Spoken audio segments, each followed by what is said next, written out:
Boa tarde a todos e bem-vindos a mais um episódio do meu podcast, Meia Hora à Conversa. Eu sou o João Stanislau e vou estar convosco na próxima meia hora a conversar com o meu convidado de hoje, Emerson Tom, a quem agradeço desde já ter aceito o meu convite. Muito obrigado. O Emerson tem uma alcunha no mundo do futebol, mas nós já lá vamos. Ele representou enormes clubes, como o Benfica, o Chelsea, o Sunderland, entre outros. Ao longo de 15 anos de carreira, como jogador, fez 327 jogos oficiais e marcou 10 golos, sendo que atuava como defesa central. Emerson, a minha primeira pergunta é, afinal, apesar desta apresentação, quem é e como é que se define como pessoa e como jogador? Olá, João, boa tarde. Primeiramente, muito obrigado pelo convite. É uma honra participar do teu podcast. Estamos aqui para dar a conhecer um bocadinho o Emerson Tomé, mais conhecido como Paredão, né? O vulgo Paredão, que veio do Brasil desde pequeno, né? Que veio do Brasil com 20 anos, já ainda jovem. Um jovem com bastante ilusão, bastante desejo de vencer e de se ingrar na carreira, com muitas dúvidas acerca do passo a ser dado, da dificuldade, porque não existia, no tempo que isso aconteceu, ainda a globalização que existe hoje, não existia o intercâmbio e não existia a abertura e o conhecimento que hoje, sim, que hoje existe, né?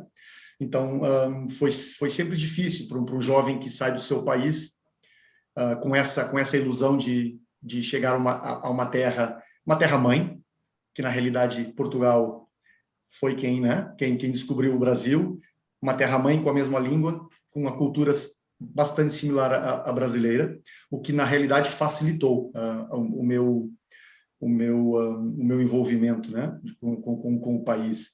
Agora, quem é o Emerson? O Emerson é um cidadão normal, trabalhador, fui sempre muito ambicioso, sempre tive o desejo de conquistar, mas sempre com justiça, através do meu trabalho, através da minha dedicação, através do meu comportamento social e da imagem que se passa, né? Que foi aquilo que, graças a Deus, me deixou melhor com meus pais, né?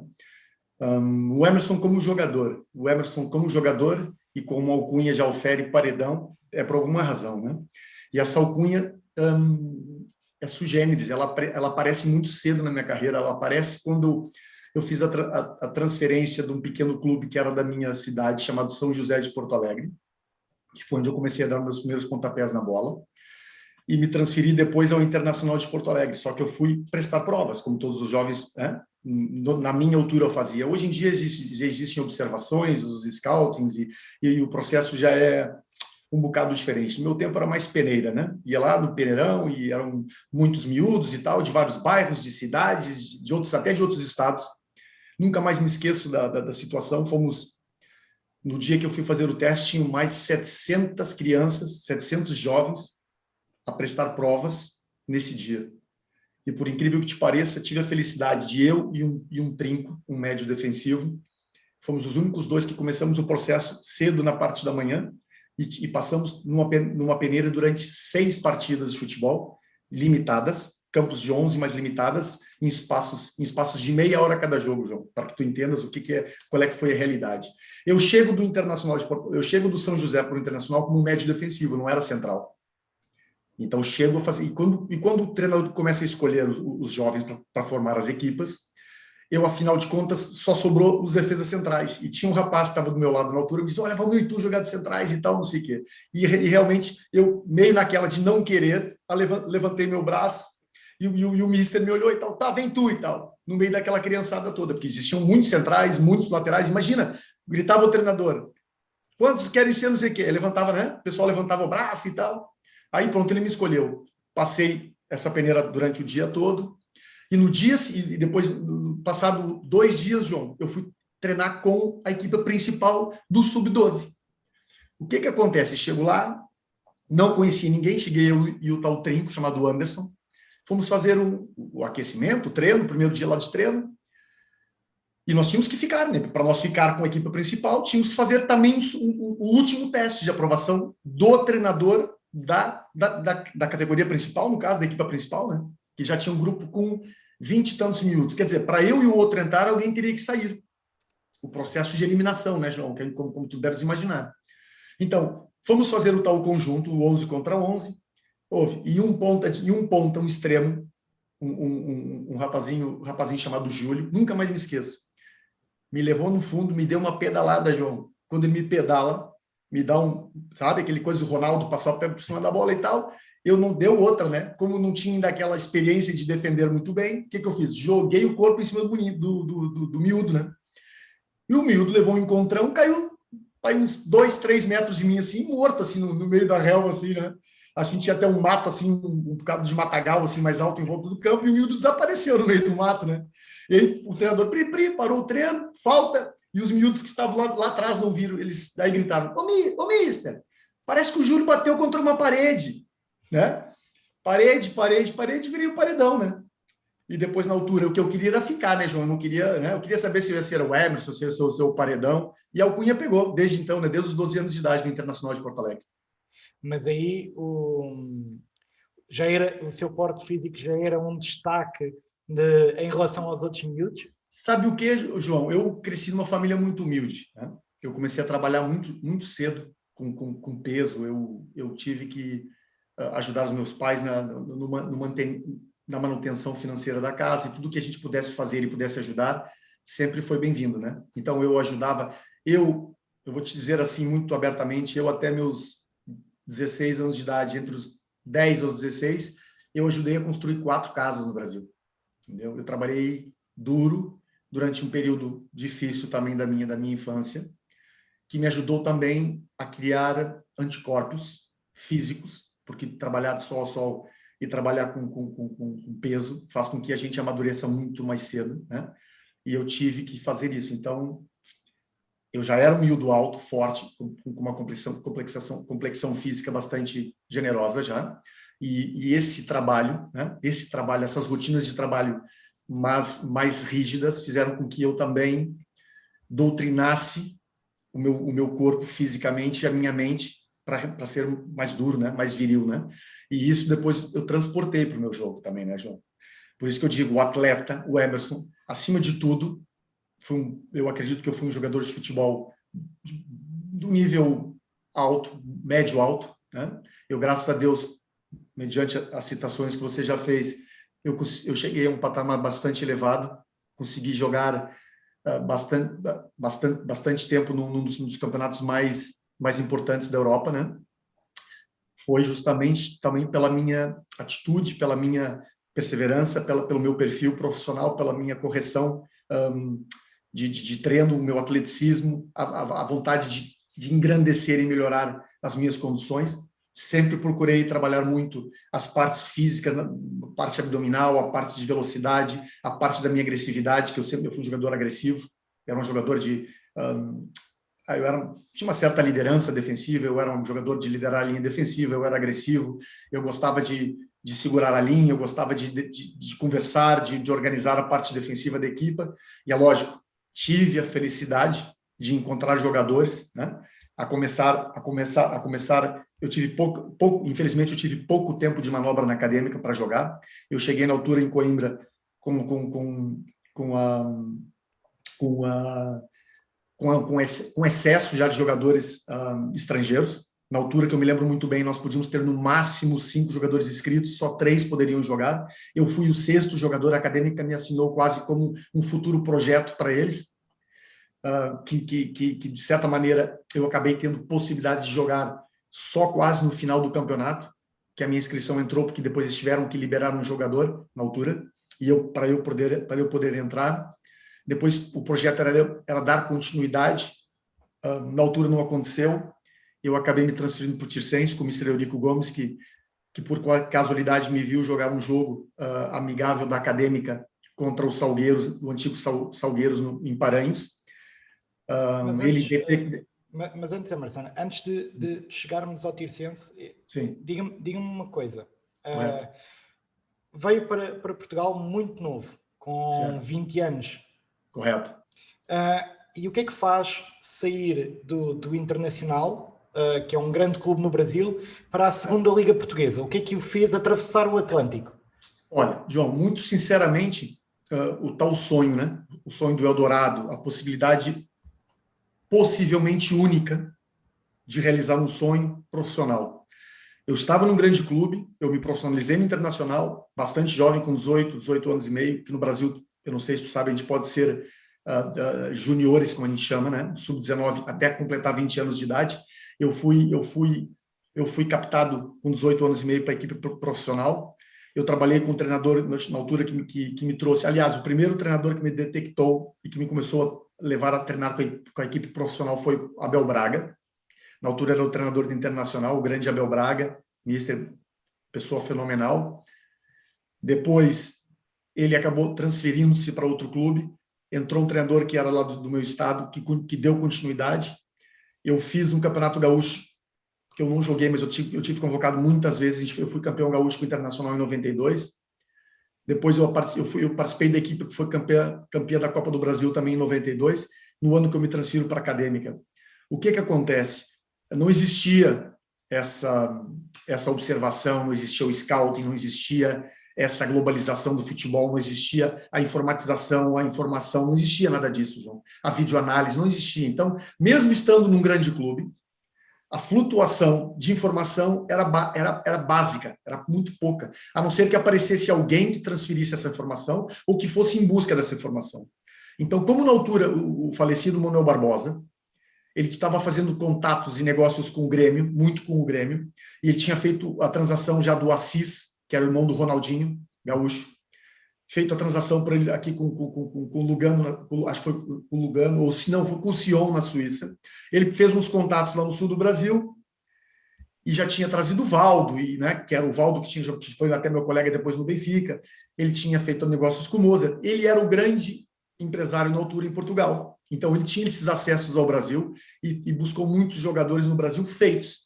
Agora, o processo de trazer jogadores não feitos e de arriscar não começou muito antes dele ter me trazido a mim e mais 2 ou 3 jogadores na altura, que ele trouxe o Dacross, trouxe o Elcinho, trouxe um par de jogadores juntamente comigo do Internacional de Porto Alegre. E um que é bem famoso, até que depois acabou fazendo uma grande carreira também a nível europeu. Lembra de um ponta de lança chamado Christian? Acabou jogando no Paris Saint-Germain, jogou no Bordeaux, jogou no Internacional, jogou no Grêmio, chegou à seleção brasileira. Ele veio comigo também depois, ele chegou um ano depois de mim, acabou vindo também no Tirsense, depois teve um pequeno contratempo de saúde e acabou retornando ao Brasil, né? E depois fez a carreira que ele fez. Mas para te dizer que a saída do Internacional acontece porque eu tive uma lesão do ligamento do joelho, que eu fiquei quase 4 meses afastado. E nesse interregno, sabe, o futebol brasileiro é muito inconstante, o treinador que me levou para a equipe principal, o Cláudio Duarte, foi demitido. Entra, então, na altura, um treinador vindo do Rio de Janeiro, que não conhecia ninguém. E depois, sabe como é que é? Ele queria se assegurar de que trazia os jogadores que ele também gostaria de ter, né? Então, ele viu ali 3 ou 4 miúdos que estavam chegando. O que ele fez? A primeira coisa que ele fez quando eu retorno, ele disse: tu vai ter que ser emprestado para ganhar experiência. E eu já tinha feito um jogo na equipe principal e estava sendo convocado antes de machucar, de ter a lesão no meu ligamento, né? E eu fiquei um bocado ofendido, porque eu queria continuar no Internacional, era o clube que eu amava, era o clube que eu me formei, e ele me cortou, ele me privou desse sonho, né? Então, como ele me privou, queria que eu fosse... Na altura até não era mal, porque eu ia acabar... Eu tinha 2 clubes que eu ia ir. Eu tinha o Santo André em São Paulo, que estava disputando a Série B do Campeonato Brasileiro, e o Bangu, no Rio de Janeiro, que também estava disputando a Série B na altura. Mas eu depois fiquei sabendo, através de um empresário amigo meu lá, que na altura não existia, mas um advogado lá do Internacional, conheci um empresário, e ele queria me trazer para Guimarães, na altura, né, para o Vitória, porque, na realidade, o primeiro clube que eu tive o contato com possibilidade de chegar em Portugal foi o Vitória, não acabou acontecendo. Depois foi o Penafiel, e depois acabei, no meio do trânsito entre o Penafiel, acabei vindo para a Acadêmica, né? Na altura, o Penafiel também estava na primeira divisão, mas acabei vindo para a Acadêmica. Pronto, para te dizer o quê? Que eu vim um bocado... Não conhecia o futebol português, conhecia Porto, Benfica, Sporting, ouvia falar do Guimarães, um bocadinho do Belenenses, do Marítimo, do Braga, dos clubes mais sonantes, com todo o respeito ao restante, e não conhecia, tinha muito pouca ideia, porque também depois o grande futebol que aparecia no Brasil na altura era o futebol italiano. Né? Então a gente sonhava com os Milões, com os Inters, com os Juventus, com as Romas e por aí além, né? Mas pronto, acabou aparecendo essa oportunidade na altura. Imagina, um jogador que já jogava no Internacional de Porto Alegre, fazia parte do plantel. Eu fui obrigado a fazer teste a chegar em Coimbra, porque ninguém me conhecia, nunca tinha me visto. Se por acaso talvez eu tivesse tido vídeos, algumas apresentações do que eu já tinha feito antes, eu com certeza que ela não precisaria fazer o teste, tá me entendendo, João? Porque eu ia ser feita uma análise, ia ser feita a tal videoanálise do jogador e ia ser apresentado o jogador com uma outra, né? Uma outra, vamos lá, assim dizer, perspectiva, né? Mas pronto, foi dessa maneira que eu cheguei, João, cheio de ilusão, eu vim fazer teste na acadêmica, dando possivelmente alguns passos atrás para tentar chegar outros à frente e graças a Deus, né? Foi o que aconteceu. E depois chega ao Futebol Clube Tirsense, onde joga com bastante regularidade. Sim, foi aí talvez as grandes épocas de afirmação cá em Portugal, foi no Tirsense. Pois, foi o que foi. É o que tu estás a dizer. Tive a felicidade de ter encontrado um treinador que foi me buscar, como eu te expliquei antes, o Mr. Eurico foi me ver nesse jogo, por casualidade, ele estava vendo esse jogo, ele estava projetando a situação, acredito, do Tirsense, preparando-se para tomar conta, e começou a fazer, pronto, a autoanálise dele. E por casualidade, tive sorte de estar no lugar certo, na hora certa. E ele foi logo atrás de mim, através do professor Manuel Barbosa, eu fui buscar e conseguiu captar eu e o Marcelo, ele conseguiu trazer dois jovens, o Marcelo um bocado mais velho do que eu, mas dois jovens ambiciosos, talentosos e com desejo de vencer, né? E ele conseguiu no Tirsense fazer uma mistura entre uma equipa que desce, na altura aqui, né? O Tirsense desceu com o Mr. Rodolfo Reis, e faz com que o Tirsense consiga regenerar um plantel entre mistura de jogadores experientes, caso do Caetano, do Rui Manuel, do Elias, do Dreyfus, do Batista, que para mim, quando eu entro no Tirsense, foi o meu maior, vamos lá ver, o meu maior espanto foi encontrar o Batista, um jogador que jogou 10 anos, quase 10 anos no Atlético Mineiro, foi vice-campeão olímpico com a seleção brasileira, com 32 anos de idade, eu acredito que era que ele estava, 32, 33, jogando no Tirsense, e eu vira cruzado, porque eu muitas vezes vi-o jogar no Brasil, né, antes dele vir para o Tirsense, e para mim foi um orgulho, porque eu consegui converger com jogadores que, para tu teres noção, com o quanto bom era a segunda divisão na altura do futebol português. Eu joguei na Acadêmica com um jogador chamado Zé do Carmo, que tinha sido capitão do Vasco durante 5 anos, campeão brasileiro no Vasco. Ele jogava na Acadêmica, na segunda divisão. Eu joguei na Acadêmica com o Latap, lembra do Latap que jogou no Porto, no Boa Vista, depois foi para o Glasgow Rangers, um excelente jogador, um grande colega. Cheguei a cruzar-me com ele depois na Inglaterra lá. Então, o nível qualitativo da segunda divisão portuguesa na altura era muito bom, né? Muito bom. Então, eu tive a felicidade de depois cair no primeiro ano fazer o Mister apostou em mim, viu que eu tinha competência, me deu asas para voar e eu acabei voando, né? Eu e o restante, o Marcelo, aproveitou muito bem a oportunidade e subimos o Tirsense, fomos campeões com antecedência, né? Faltando 3 ou 4. A gente subiu faltando 5 ou 6 jornadas, ou 7 jornadas, uma coisa assim. E depois, faltando 2 ou 3, fomos campeões, né? Fizemos uma série de 17, 18 jogos sem perder. Foi fantástico, fizemos uma época fabulosa no Tirsense, que depois levamos, né, para o segundo ano na primeira divisão, e que, infelizmente, só não conseguimos dar sequência à época toda no final, porque acabamos... Sabe como é que é o futebol, né? Como é que são os meandros do futebol. E não conseguimos chegar à Liga Europa, infelizmente. Acabamos perdendo os últimos 4 jogos por causa dos tais meandros do futebol, que eu acredito porque em termos qualitativos nós chegamos faltando 4 jogos, em 4º lugar, João. O Tirsense naquele ano ficou o ano todo lutando. Eu me lembro que a gente foi fazer um jogo em casa contra o Sporting, na segunda volta, e nós em terceiro, nós em quarto, com os mesmos pontos do Sporting, né? E o Sporting empata o jogo no finalzinho com o gol do Chiquinho Conde, eu acho que foi, né? 1-1. Então, isso, com o gol do Evandro, grande Evandro, amigo meu, médio defensivo, que hoje vive no Recife lá, um grande companheiro também que eu tive, um gajo que me transmitiu também muita experiência no Tirsense, depois acabou jogando no Braga.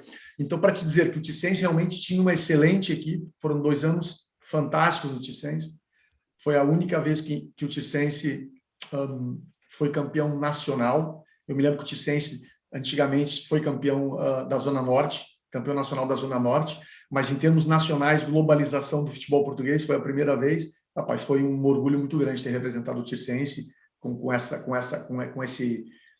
conquistas, né?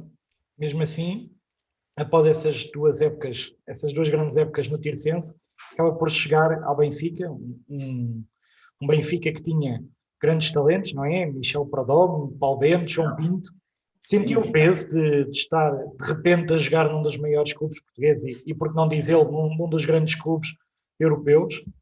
Não, com certeza. O Benfica é um grande clube, é um histórico do nosso futebol, é um histórico europeu, um clube que ofereceu excelentes jogadores para a seleção. Se calhar, com certeza, uma das bases da seleção durante a história do clube, né? João, vamos lá ver o seguinte, eu não vou dizer para ti que não existia peso, claro que existia peso. A camisola do Benfica tem história, tem peso, muito peso, como tem a do Porto, como tem a do Sporting, são excelentes clubes, são grandes clubes europeus. O Porto é uma excelente equipa, nesse momento, a mais medalhada, né, a nível europeu, possivelmente a mais respeitada lá fora, a nível europeu. Então, o futebol português sempre conseguiu transpor lá para fora, desde o passado. Hoje em dia é mais difícil por causa dos valores do mercado em si, mas sempre conseguiu, né, botar lá fora aquilo que é o realismo, a qualidade, né, do futebol português, do jogador português e dos jogadores que aqui chegaram do estrangeiro a jogar em Portugal. E no Benfica, com certeza. Né? Eu chego num Benfica, né, com jogadores como o Helder, que estava na seleção portuguesa, como tu disse muito bem, o Paulo Bento, o Dimas, o João Pinto. Pego uma carga emocional muito forte, que vou trabalhar com o Valdo, que era um excelente colega, um baita jogador, que já tinha estado no Benfica, estava retornando do Paris Saint-Germain. Ricardo Gomes, central de excelência, capitão da seleção brasileira, campeão no Paris, campeão no Benfica, né? Retornando também. Já não estava no seu auge, né? Estava lá com alguns problemas no seu joelho, mas excelente jogador, um fenômeno como jogador. Michel Perdomo, sem palavras, nada a dizer. Talvez um dos melhores guarda-redes com que eu tive a oportunidade de trabalhar. E outros, né? E muitos outros que chegaram, pessoal jovem, estava chegando no clube, Panduro, Eliever, eu, Marcelo, Paulão, King, Luiz Gustavo, uma série de jogadores chegando no Benfica, remodelando-se, já no seu segundo ano de remodelação, depois de perder Moser, perder Vitor Spaneiras, Isaías, aquela malta mais antigas, Canijas, né? Pessoal que tinha conquistado alguma coisa também com o clube. E é lógico, né? Colocar as botas desses jogadores, né? E colocar esse peso em cima no grupo jovem de clubes de menor expressão, necessitava de um respaldo, né? Um suporte que, muito honestamente, eu, na minha opinião, digo que não foi dado. Né? Nós não recebemos. Eu me lembro que no ano anterior tinham saído 13 e entrado 14. No ano depois que nós saímos, chegou mais 13 e saíram 13 ou 14. Então, não existia, naquela altura, no Benfica, infelizmente, um equilíbrio que existe hoje. Né? Eu acho que a chegada do presidente, que na altura depois acabou sendo o meu presidente no Alverca, o senhor Luiz Felipe Vieira, né? Ele conseguiu trazer o Benfica novamente à ribalta, né? Com estabilidade, com um trabalho por trás, com estabilidade. A forma com que conseguiu essa estabilidade não está aqui para dizer como é que é, porque eu não faço parte da estrutura, não sei como é que funcionou isso, mas que ele conseguiu trazer valências, juntamente com o corpo técnico, o corpo diretivo que ele trouxe. Claro, durante o período que ele já está lá, teve algumas mudanças, né? Mas ele conseguiu trazer essa estabilidade ao clube. Então, eu e os outros jogadores, com certeza sentimos um bocado do peso do Benfica, mas não é que os jogadores que lá chegaram não tinham qualidade ou não tinham competência. Né? A prova eu não posso citar todos, porque eu não sei muito bem a carreira do resto do pessoal, mas vê pela minha, né? A minha carreira, o lugar que eu cheguei após a minha passagem do Benfica. Né? Há torcedores que não entendem, há muitos amigos meus que são benfiquistas que não entendem o que se passou, o porquê das coisas terem sido daquela maneira. Eu também não estou aqui para estar levantando suspeições, nem para estar dizendo o que eu sei acerca do processo, mas infelizmente não correu, com muita tristeza minha. Gostaria muito de ter tido sucesso, né, num grande clube português e ter vincado e ter passado uma carreira, talvez 3, 4 anos, depois sair do Benfica de outra maneira, no caso, né? Mas é assim, a vida faz parte, são processos da vida, né, João? No entanto, depois acaba por jogar mais uma época em Portugal, ao serviço do Alverca, como já disse, antes de se mudar para a Inglaterra, para o Sheffield Wednesday, até chegar ao Chelsea quase na viragem do milénio. Aliás, a primeira época faz mesmo a viragem do milénio, que foi em 99-2000. Que diferenças é que notou na altura do futebol português para o futebol inglês? Olha, João, a Premiership não era tão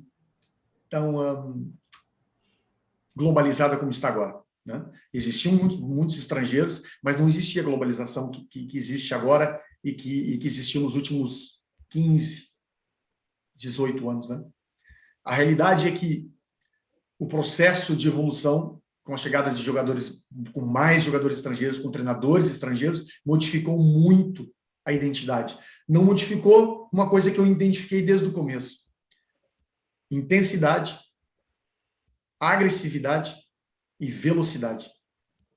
Esses três fatores, juntamente com a potência do jogador, o jogador inglês e o jogador estrangeiro que chegava lá, se não tinha competência física, não tinha potência, não tinha capacidade de vencer. Entendeu? Então, taticamente, poderia ser um bocado mais fraco que é hoje e que possivelmente comparado com o futebol português, concordo. O futebol inglês era bonito pela verticalidade do futebol, pela intensidade do futebol, até pelas vezes o futebol a transição do jogo era às vezes bastante direta, né? E que fazia o quê? Que os tempos do jogo se reduzissem. Você estava muitas vezes à frente da baliza, muitas. Você transformava em frações de minutos uma transição defensiva e ofensiva assim, tal, num fechar de olhos. Então, a intensidade com que se jogava era incrível. Eu me lembro, João, que eu, aos 32 anos de idade, a jogar no Bolton, eu fui chamado a um colóquio que eu não sabia. Depois foi feito um levantamento e lá existia, na altura, chamava-se uma empresa que fazia a capitulação dos dados, chamava-se Carling Opta, né? Optadate, uma coisa assim. E ela me disse que eu fui o central que, na época, 2002, 2003, eu acho que foi, que eu estava no Bolton, mais quilômetros fez numa partida, João. Aí eu vou te contar, quanto é que tu acha que a média de um central faz? 9, 10, como muito. Eu tinha feito quase 14 quilômetros no jogo, João. Pois é, muito. E depois outra coisa, a intensidade dos piques que tu dá durante um jogo na Inglaterra são diferentes. Porque tu enfrentava, lá jogava-se normalmente naquele sistema antigo do 4-4-2. Sim. E quem fazia a marcação dos pontas de lança eram os dois centrais, não tinha sobra, João. Então o que acontece? As equipes jogávamos em linha alta, e depois, cada vez que entrava a transição nas tuas costas, em velocidade, o que tu tinha que fazer? Pedalar para trás, João.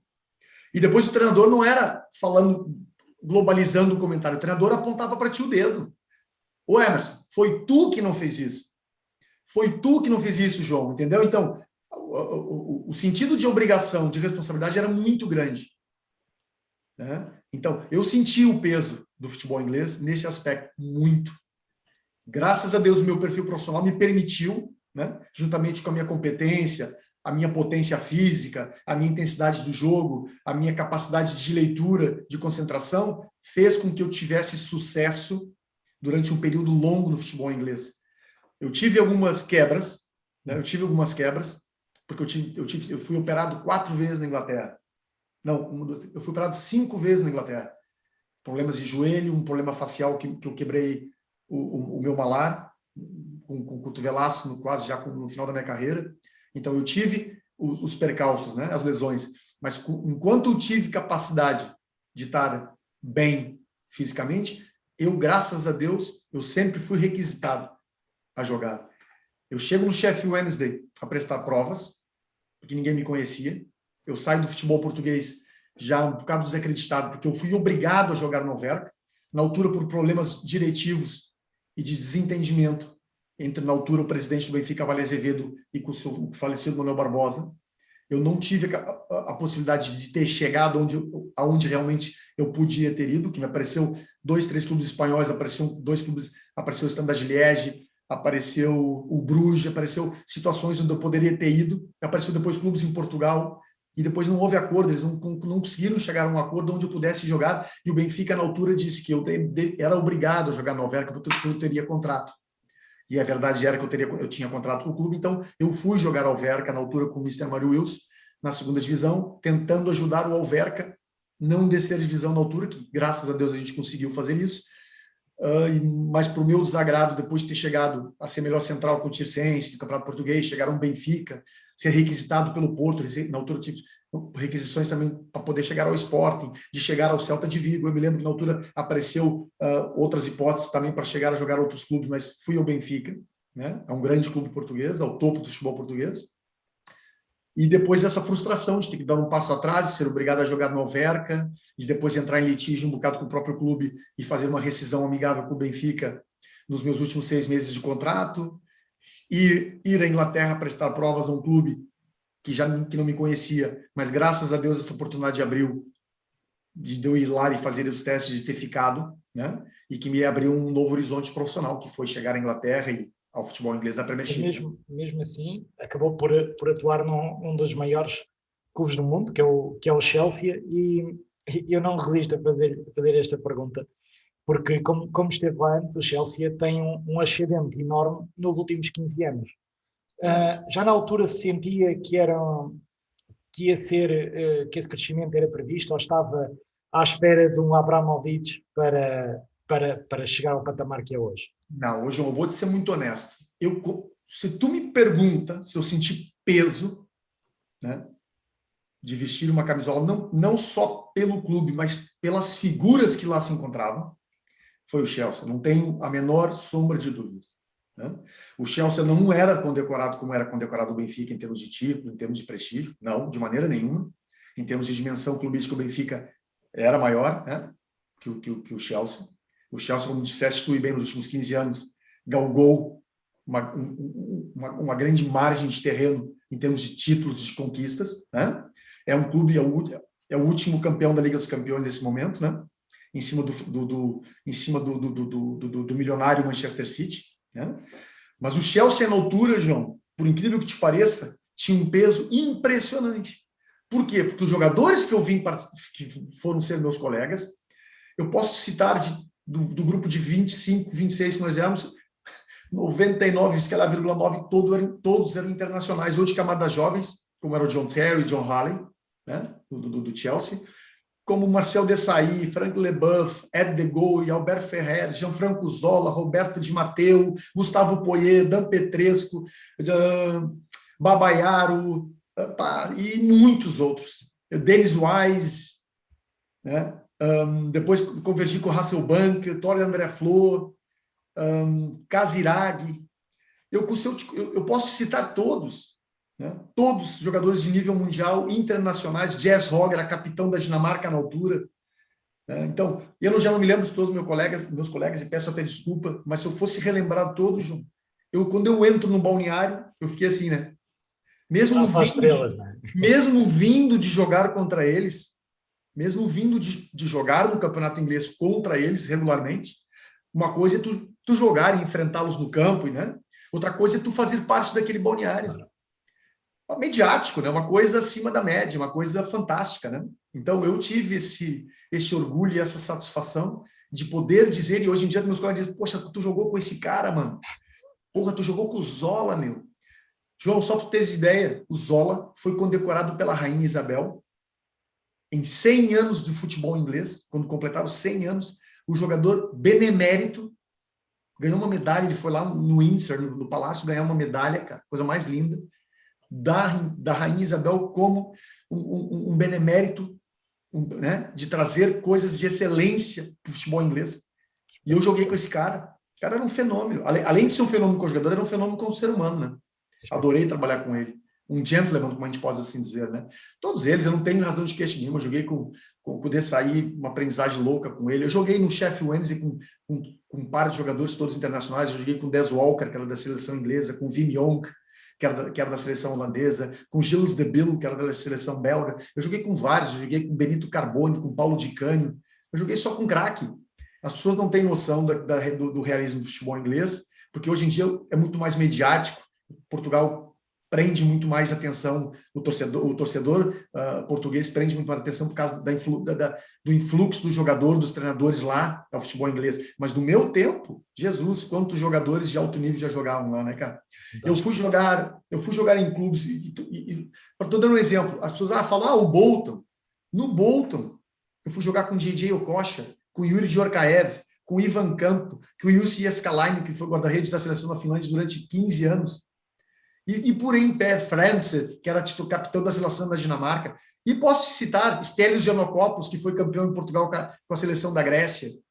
Muitos. Então, quer dizer, e o Bolton, o simples Bolton, mas o Bolton tinha jogadores internacionais de alto nível, entendeu? Então, o futebol inglês, há muitos anos, leva esse peso, né? Leva essa qualidade. E as pessoas, pronto, os caras não têm tanta noção disso, porque não acompanhavam, né? Certo, certo. Eu joguei, só para terminar, eu tive a felicidade de jogar com o Stefan Schwarz, que era a figuraça do Benfica, Arsenal, Fiorentina. Fui jogar, foi ser meu colega no Sunderland. Tive o prazer de privar com ele, com a família dele, um cara sensacional, é meu amigo até hoje. Tenho o prazer de dizer que é meu amigo, uma pessoa excelente, colega, excelente pessoa, entendeu? Então, joguei com Claudio Reyna, que era capitão da seleção dos Estados Unidos. Hoje em dia é o representante máximo da MLS nos Estados Unidos, né? Voltei a jogar com o Tore André Flo no Sunderland, né? Joguei com o Kevin Phillips, que foi o maior goleador da Premiership em 99 e 2000. O cara fez 30 gols no Sunderland, jogando no Sunderland, João. Entendeu? Então, só para tu ter noção do que é o futebol inglês, né? Um dos clubes que eu participei, dos clubes que eu joguei, dos balneários que eu convivi. Não, tem um orgulho muito grande, né? Tinha um prazer, uma satisfação muito grande. E até pegando nisso, são 10 épocas a jogar em Inglaterra, até se mudar para o Japão, já em fim de carreira, e sem dúvida que é um campeonato periférico e que não é tão atrativo como aqueles que tinha representado até à altura. Gostaria de ter continuado a Inglaterra até ao fim da carreira, gostava de ter voltado para Portugal ou para o Brasil, ou simplesmente não se proporcionou? Deixa eu só terminar só um capítulo, João, para nós fazermos uma noção do que foi também a Premiership na minha vida. Certo. Eu consigo chegar a uma Liga dos Campeões, João. Imagina só, um jogador que teve Noverca, que foi desacreditado no do Portugal, ter capacidade de jogar contra um Rivaldo, contra o Figo, contra o Kluivert, contra o Iniesta, contra o Iniesta novinho, contra o Puyol novinho, né? Então, ir fazer esse jogo, participar, depois ter a possibilidade de trocar a minha camisola com o Sérgio Conceição no jogo contra a Lazio, entendeu? Pormenores dessas coisas que o futebol inglês me proporcionou, que o Chelsea me proporcionou, ter a camisola do Rivaldo aqui na minha coleção, ter a camisola do Simão Sabrosa, ter a camisola de grandes craques internacionais que passaram pela minha carreira, papai, de ter o sonho de ter participado da Liga dos Campeões e de ter tido a possibilidade de interagir com o Mr. Amorim, onde eu fiz amizade depois por essa situação, né? Então, foi um privilégio muito grande. Então, mas deixe-me só, então já agora perguntar aqui uma outra questão. Como é que é para um jogador que se calhar sempre pensou que a carreira podia não chegar aí, estar a atuar na Liga dos Campeões, a ouvir o hino da Liga dos Campeões pela primeira vez? Como é que é a emoção? Como é que a pessoa se sente? Ô, João, eu posso dizer que eu acho que só existe uma honra maior que essa em termos profissionais de futebol, que é tu poder. Eu sou muito patriótico, né? Eu adoro as minhas raízes. Eu respeito muito os jogadores que defendem outras nações. Eu faria isso também se eu tivesse tido a oportunidade. Os meus filhos são nacionais portugueses, a minha esposa é portuguesa. Eu gosto de Portugal. Eu me radiquei em Portugal. Me sinto realizado em Portugal, né? É um país que me acolheu muito bem.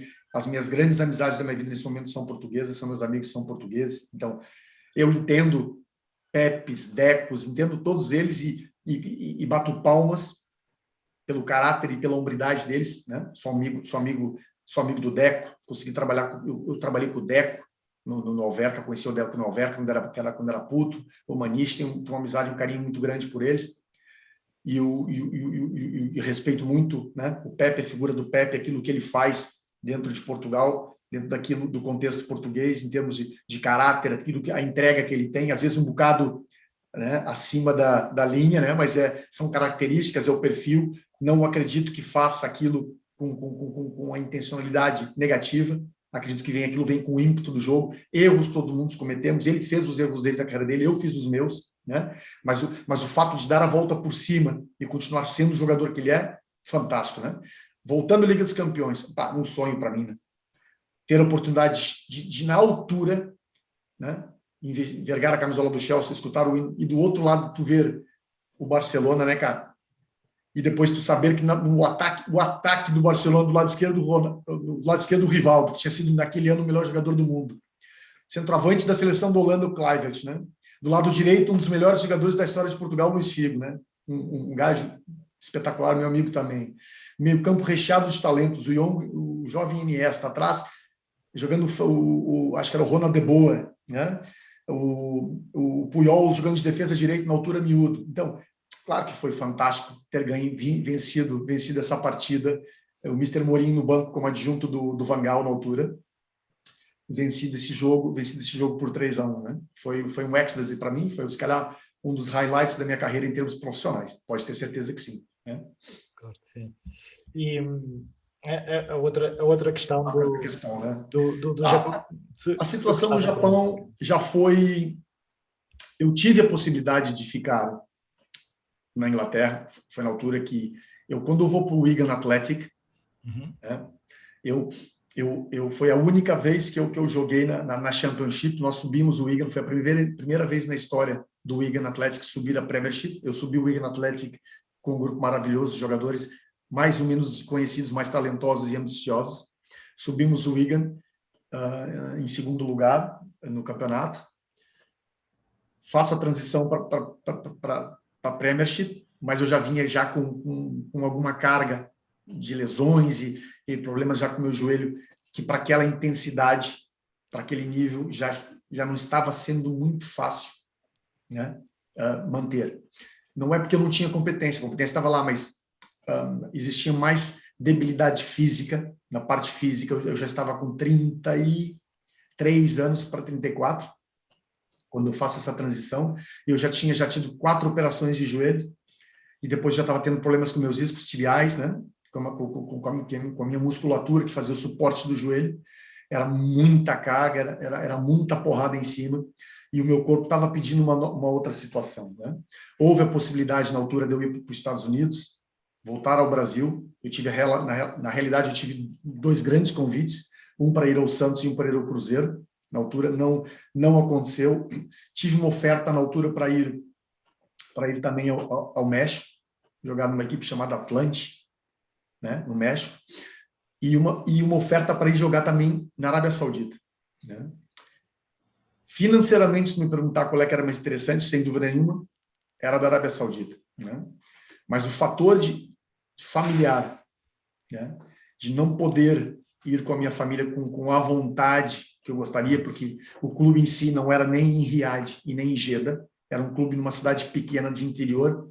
Então, na altura, eu conversei, fui tirar algumas informações, era um bunker, né, estrangeiro muito pequeno, que é onde as pessoas vivem, né, os estrangeiros vivem. Eu decidi em não ir para lá, e em detrimento disso, acabei aceitando uma proposta desse clube japonês, o Vissel Kobe, que de uma outra maneira realizou o meu desejo de conhecer o Japão, conhecer a Ásia, e de outra maneira, talvez com não tanto sucesso o financeiro, mas o sucesso pessoal, né, realizou a mim, minha família. A minha mulher adorou de estar lá, eu adorei estar lá. É um país apaixonante, é uma cultura fascinante. Eu aconselho qualquer um que um dia tenha a possibilidade de conhecer esse país, a cultura desse país, ir visitar. É fantástico o país. E adoraria voltar, viveria lá sem nenhum problema. É verdade que se falam dos terremotos, dessa insegurança da natureza, mas o país é fascinante. Eu atravessei o Japão de norte a sul, né? Eu fui a Hokkaido, que é a ilha mais ao norte do país, que só pode chegar de avião ou de barco, porque tu não consegues atravessá-la, que lá em cima tem um clube chamado Consadole Sapporo, né? Eu joguei contra essa equipe lá, e foi uma das ilhas mais a sul, não me esqueci o nome da ilha, mas é onde está lá o Oita, é uma equipe da primeira divisão também, o 830, que é lá embaixo, né? Não sei se é Kyushu, né? Eu não me lembro muito bem o nome da ilha, mas pronto, eu tive essa possibilidade de ir a Tóquio, de ir a Osaka. Eu atravessei o Japão de norte a sul, leste a oeste. País fascinante, como eu te disse. As pessoas às vezes se enganam um bocado, porque como disseste bem, ele é periférico, porque não tem mediatismo a nível europeu. O futebol japonês, em termos asiáticos, é o mais desenvolvido de longe. Tanto é verdade, se nós formos observar aquilo que a seleção japonesa conquista em termos internacionais, as participações que ela tem em competições. A única que tenta valer-se um bocadinho é a Coreia do Sul, né? A única. Mas mesmo assim não consegue chegar ao patamar, no meu compreendimento, da qualidade do jogador japonês. É verdade que o jogador sul-coreano viaja muito bem em termos clubísticos na Europa, chega, vai também como japonês, mas é muito mais preparado mentalmente do que o jogador japonês para fazer essas viagens em termos de trabalho. Hoje em dia, o japonês está viajando melhor, que a abertura cultural do japonês a viajar, a transferir-se, a mover-se, e a busca do conhecimento do futebol europeu, do futebol internacional em outras localidades aumentou, né? Então, é por isso que hoje em dia eles viajam melhor, e tu vê jogadores japoneses, muitos na Alemanha, gostam muito do futebol alemão, né? E tu vês alguns que eu tive um colega chamado Yoshito Okubo, no Vissel Kobe. Ele era um internacional japonês, ele jogou no Mallorca, ele jogou no Wolfsburgo, da Alemanha, e estava retornando do Wolfsburgo, na Alemanha, quando ele foi meu colega no Vissel Kobe. Então, existiam alguns jogadores que viajavam, né? Tinha o mais mediático de todos, que ainda joga futebol incrivelmente, com 53 anos, que é o caso do Miura, né? Que viajou muito bem, jogou em outros lugares. O Nakajima, agora, que teve aqui em Portugal. Existia na altura um que tinha jogado muitos anos em Itália, me fala agora o nome dele. Existiam outros, né? Mas hoje em dia existem mais. Tu vê jogadores na Alemanha, tu vê jogadores na Inglaterra, tu vê jogadores na Escócia, tu vê jogadores... O Nakamura jogou muitos anos no Celtic. Então, existia agora até pouco tempo, que agora até teve no Huesca, que teve no Eibara, um jogador japonês, o Takeshi Inui, o Inui, né? Então, eles estão viajando muito bem também. Isso para dizer o quê? Que a qualidade do jogador japonês é muito boa, porque o japonês aprendeu a jogar futebol com os brasileiros. Eu não sei se tu te recorda, quando começou a J-League, há muitos anos atrás, lá em 90s e tais, e antes disso jogavam como semiprofissionais futebol de universidade e já contratavam jogadores brasileiros a peso de ouro para ir lá. Eu me lembro que lá teve Toninho Cerezo, Dunga, Zico, né? Bismarck, só para te citar alguns nomes, né? Jogadores de gabarito mundial foram jogar no Japão e desenvolveram o futebol japonês, né? Eu me lembro que o Michael Laudrup, que jogou no Vissel Kobe, né? Que jogou no Real Madrid, que jogou no Barcelona, incrível, mas foram lá. É lógico que foram pagos a peso de ouro, mas foram jogar no Japão. Então, o mediatismo do futebol japonês para essas figuras aumentar, como fez agora a China, mas recentemente, né, João? O mercado chinês, pelo poder econômico, conseguiu também salvaguardar os interesses pessoais de divulgação e de trazer jogadores, alguns deles até antes de chegar ao auge da carreira e alguns no auge da carreira, para jogar no futebol japonês. Agora tu vê que já não estão entrando mais, né? O sistema já contrabalanceou, já segurou um bocado o processo e tu já não vê mais esse influxo de jogadores a falar em 30 e 20 e não sei o que, milhões para ganhar, né? Já não é.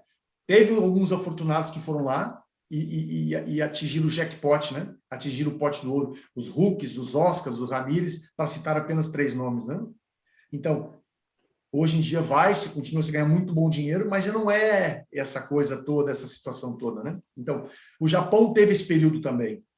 Mas para te voltar a dizer o quê? Que eu cheguei lá e fiquei surpreendido com o nível técnico do jogador japonês, fiquei surpreendido com a velocidade do jogador japonês e com a velocidade de transições, não as longas do jogo, né? As bolas longas, mas em espaços curtos. São jogadores muito rápidos a trocar direção, muito rápidos a conquistar o espaço, e isso, para mim, que vinha da Inglaterra na altura, já com 34 anos de idade, eu tive que fazer uma readaptação, João. Porque eu me lembro que nos primeiros 5 jogos que eu joguei, eu levei 5 cartões amarelos. Não porque eu cheguei lá dando porrada no pessoal, não foi isso. É que a virilidade do meu jogo, né? A minha agressividade, juntamente com a minha complexão física adaptada ao futebol inglês, era completamente adjacente à realidade do futebol japonês. Né? Então, eu mal tocava no japonês e ia logo para o chão. E como eles vinham com aquele raciocínio do jogador brasileiro, aquela malícia. Então, eu ganhei muito cartão amarelo no começo, tive dificuldade de adaptação. Mas, passado esse período, primeiros 3, 4 meses, eu entrei na rotina e consegui me adaptar e fiz 2 épocas lá muito boas. Eu não fiquei mais tempo lá, João, porque eu tive uma lesão grave. Eu quebrei meu metatarso do meu pé direito, né? No final da minha primeira época no interregno para a segunda. e eu perdi quase 4 meses, João. E depois tive que fazer uma readaptação para caminhar, para voltar a correr novamente. E nesse processo, eu quase, vamos assim por dizer, eu não perdi o comboio total, mas eu perdi o espaço, porque eu tinha um acordo com o clube, né, de uma porcentagem de jogos, para fazer uma autorrenovação do meu contrato. Não aconteceu com o Vissel Kobe, tive a oportunidade de ficar no Japão, numa outra equipa, chamada Vegalta Sendai, né, que na altura estava fazendo um projeto de subida, da segunda para a primeira divisão, e tive uma oferta de um ex-colega meu, que tinha jogado comigo no Wigan, John Phelan, que era um guarda-redes, que tinha retornado para casa na Austrália, que estava no Newcastle da Austrália, e me convidou para ir para lá, trabalhar com ele, e depois, se eu quisesse ficar por lá, tentar ver se a treinador das camadas jovens e tal, mas já não dava, porque a minha família já tinha retornado para Portugal, já tinha começado a minha filha a escola básica regular, a minha esposa retornou grávida do meu filho, então deixou de ser um bocadinho o Emerson Paredão para ser a família do Emerson, o próximo passo, né? Eu acho que os nossos espectadores vão nos desculpar, porque isto era suposto ser meia hora e já vamos com 50 minutos, mas a conversa é tão rica que eu acho que vale mesmo a pena assistir. No entanto, antes de terminarmos, eu tenho só aqui a rubrica, o tempo de compensação, com perguntas rápidas, porque eu lhe pedi uma resposta rápida também. Não é porque não o gosto de ouvir, é só porque o tempo é limitado. Desculpa, João, Não, ora é essa. Eu acho que todas as pessoas que vão estar a assistir vão querer ver até ao fim, vão querer ouvir as suas histórias e até dizer, epá, mas João, porque é que não te calas? Deixa o Emerson falar mais. que pelos vistos, há muitas histórias para contar, o que é fantástico. Mas Emerson, vamos a isso?